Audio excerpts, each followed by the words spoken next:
There are racing cars, and there are racing cars, and this is one like you've never seen before. The Nissan Deltawing is a radical new car that could change the face of motor racing forever.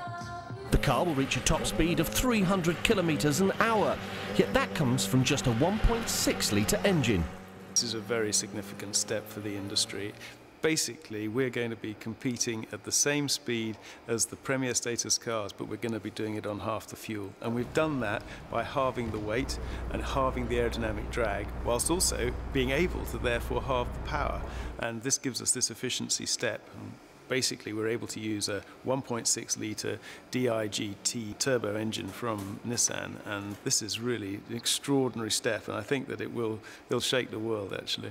The radical car design means that the driver sits almost over the rear axle and stares down the long, narrow fuselage to specially created twin front tyres that are just 4 inches wide. The organisers of the legendary Le Mans 24 Hours have invited the team to take part in this year's race.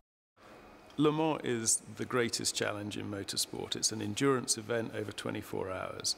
The point of what we're trying to show here is that we can do this race and use half the fuel and half the tyres of anybody else. And what we're going to show, I believe, is the value of efficiency and showcase what the auto industry is planning to bring to the consumer in the future.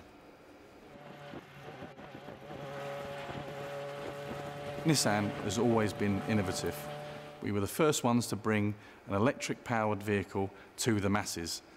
This thing is even bolder. We're going to Le Mans and we're going to use half the fuel of our competitors. But it's not just motorsport that the car could shake up.